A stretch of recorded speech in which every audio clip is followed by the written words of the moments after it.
Welcome back. The time is 8:48 now. Deric, he's going to set sail on the Seven Seas this morning, we think. Is he, Miranda? Yeah. He's in Greystones Marina. Greystones? It's in Wicklow. Did you not know that? With some of Ireland's finest sailors. Deric, good morning. Good morning, Greystones. Yes, good morning, Wicklow. guys. We have the best in the business. Greystones, exactly right, guys, down here in the heart of the Garden County. And we're saying good morning to everyone in County Wicklow. Hello. Pamela Lee, first up, happy birthday and congrats on your nephew. Thanks very much. And your little rival. Yeah, well, I didn't do the work for that one. Did you celebrate your birthday as well? Yeah, my birthday. Actually, we've got Shabelle's birthday, my mum's birthday, the new baby's birthday, and my birthday, all in June. Wow. That's why we're here. That's why we're here. Absolutely. Anyway, we'll come back to you in a moment's time. Jerry, good morning to you. How are you, sir? Good morning, Jerry. Yeah, Jer, tell us a little bit about Greystone Sailing Club. Okay, well, 1968, it was founded up here on the North Beach, and the people just sail little dinghies. And then I joined in 1988, and around 2013 the marina was built. So it's great to have Pamela and the boat here because we wouldn't have been able to do it in the past. Yeah. And we have Pam's family, aunts, uncles, cousins, all members. Everyone yes. down here this morning. Yeah, I mean, so what does it mean Greystones. to have the calibre of Pamela Lee down here in Greystones Harbour? Well, I tell you, it's an inspiration for all junior sailors, particularly young ladies, women, and also in the bigger picture, try to get as many people out sailing, because sailing is still a minority sport, as it were, even though we're surrounded by water. So the more people that get to know about sailing, and the more people that have role models like Pam to follow, all the better. All the better. Pamela, and you certainly are a role model. I'm in fact in awe of you here this morning. Like, where did your love of sailing come from? Oh, definitely from my family. Dad's obsessed, as Jerry said. He's been a member of the sailing club since, well, actually 1988 was the year I was born. So since well before that, all our weekends are spent down messing around by the water. All our holidays were in camper vans, somewhere on the west coast of Ireland or beside a lake, messing around in boats. So it's definitely, it's inbred. Now, permission to come on board the 178 because this is an incredible boat here this morning. And can we have a big shout out to all your fantastic crew there with you now over the coming days? Yeah. And weeks, in fact, yeah. Yeah, we're just about to head off today back to France for a race next week. And we've been in Ireland because we just did the Round Ireland race. So you can imagine there's a lot of work behind that. It's not just me here. I'm the skipper at the front of the project, but there's a whole team behind me, logistics, crew, everything else. So yeah, big thanks and a shout out to all of them. Absolutely. Tell us about the boat itself then. So this is a Class 40. It's a 40-foot racing boat. I kind of talk about like race cars. It's basically like the rally boat, the racing rally boat of the ocean. So it's a bare, stripped-out race boat, and it's meant for going as fast as you can across the ocean. And what got you into endurance racing? Well, it's a good question. As I said, I always had this kind of love of the sea, and I think having grown up camping and doing that kind of adventure side. And it wasn't until kind of later on when I was living in Australia I first got the opportunity to really go offshore and be in the ocean. And something about that really grabbed me.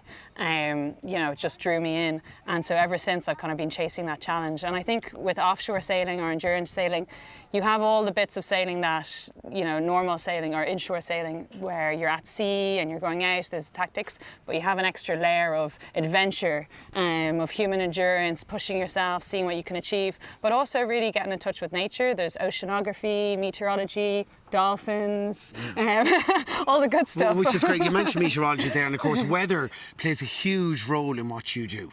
Yeah, completely. I mean, even deciding what time we need to leave today is based on the wind and the weather. So although it's been amazing and sunny here in Ireland, it means there's less wind, so it's going to take us longer to get to France. So there's pros and cons the whole way, and we spend a lot of time looking at that, analysing it, and kind of trying to figure out the best way to do things. Now, the route to Rome, it's, one of the most difficult endurance challenges in the world in terms of sailing. Why did you decide to take it on?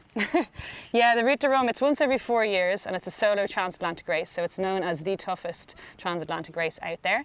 And for us, it's kind of like our Olympics or our World Cup. So it's a really big thing just to even get at the start line.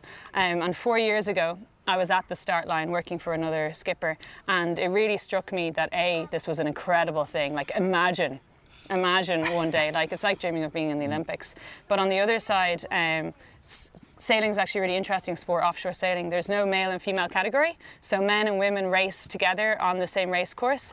So even though it's a gender neutral sport like that, I noticed that there was very few women on the start line, and it struck me that it was kind of sad or unfair for all the little girls who were there to see themselves less represented. So as well as wanting to do this challenge for myself, I wanted to be part of the change to shift that number and shift that participation. And like, as an endurance athlete and a triple world record holder, do you see yourself as a role model? I think, yeah. Well, I think when I was trying to build a project and working on it and trying to get sponsors on board, that's where we came up with the Empower concept, because I've noticed, particularly over the last few years, the power that female sport has and the really positive impact that female sport has, whether it's spectating and watching and having role models or participating. And for me, that felt like a really important side of it. So if I was going to put all this work into it, into building a project and ultimately then kind of putting myself in the spotlight at the head of that project, I take that side really, really seriously. Absolutely. Yeah. You mentioned sponsorship there, and this baby doesn't run by herself, right? No, she doesn't. No, she doesn't. Costs a bit of money. Yeah, that's been one of the biggest challenges. So even before I can start qualifying or racing or training, you've got to have a boat, and you've got to have a boat in the water. So even before you can start even thinking about being on the start line, you've got to get all that in place. So it's, building a concept, talking to sponsors, getting them on board, and then you've got the boat rolling and going. But even at that, we're not even at our budget. So at the same time that I'm racing, competing and training, You're looking for a few we're bobs. still If looking to get the sponsors this morning, on want board. to get behind you. By the way, I know the solar panels on the boat as well, on the 178, yeah. Yeah, well, that's another side of it.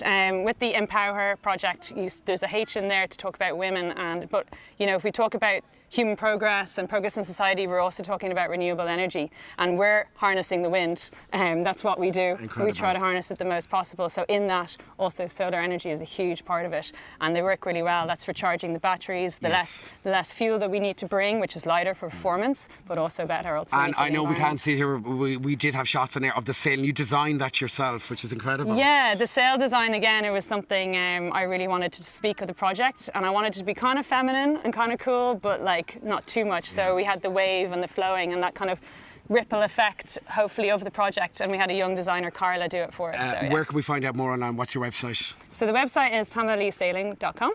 And the Instagram is Pammy Be Free. Pammy Be Free, and there we have it. .ie. We wish you the very best of luck. You're such an inspiring athlete, and thank you so much for joining us here, for sharing your story. I hope everyone gets behind you. Hope the wind is out in your tail. We wish her a big cheer from everyone in County Wicklow, all our family and friends down at Greystones. Back to studio. Gurmila. Off she goes I today. feel like getting out the deck shoes with the toggles. Best of luck, Pamela. Thanks so much for joining us today.